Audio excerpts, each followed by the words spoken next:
అందరికీ నమస్తే. నాన్నగారికి ఈరోజు బైపాస్ సర్జరీ చేసినారు. డాక్టర్తో మాట్లాడినాం, సర్జరీ బాగా జరిగిందని చెప్పినారు. బట్ ఆయన అంటే ఇంకా అన్కాన్షియస్గా ఉన్నారు. ఒక సాయంత్రానికి కానీ మెలకు వస్తుంది, అంటే సెడేషన్ ఇచ్చింటానికి అనస్థీషియా ఉంటుంది కదా. సో ఇంకా 2-3 రోజులు ఐసీయూలోనే ఉంటారు. 2-3 రోజుల తర్వాత రూమ్కి షిఫ్ట్ చేస్తారు. రూమ్కి షిఫ్ట్ చేసిన తర్వాత కూడా ఒక 4-5 రోజులు హాస్పిటల్లోనే ఉండాల్సి వస్తుంది.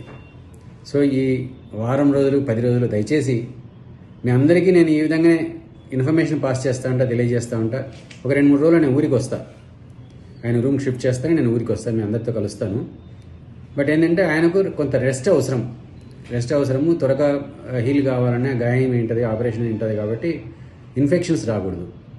సో కాబట్టి ఎవరిని రావద్దని స్ట్రిక్ట్గా ఇది డాక్టర్ల సలహా మేరకు మీకు అందరికీ విజ్ఞప్తి చేస్తూ ఉన్నా. దయచేసి మా అందరి విజ్ఞప్తిని, మా కుటుంబ సభ్యులందరి విజ్ఞప్తిని మన్నించి ఎవ్వరూ రాకుండా ఆయన త్వరగా కోలుకోవాలని మీరు ప్రార్థన చేయండి. తప్పకుండా అతి త్వరలో, అంటే మ్యాక్సిమం ఒక 10 రోజుల్లో మీ దగ్గరికి వచ్చి కలుస్తారు. ఒక 10-15 రోజులు తప్పనిది, అంటే ఒక వారం 2 హాస్పిటల్, ఒక వారం హాస్పిటల్ నుంచి బయటకు వచ్చిన తర్వాత కూడా ఇంట్లో ఒక వారం రెస్ట్ తీసుకోమని చెప్పినారు. ఇది అయిన వెంటనే ఒకవేళ ఇంటికి వచ్చిన తర్వాత కొంతమంది కలవచ్చు, బట్ కానీ మనం కొంత విశ్రాంతి ఇవ్వడం అవసరం ఆయనకు.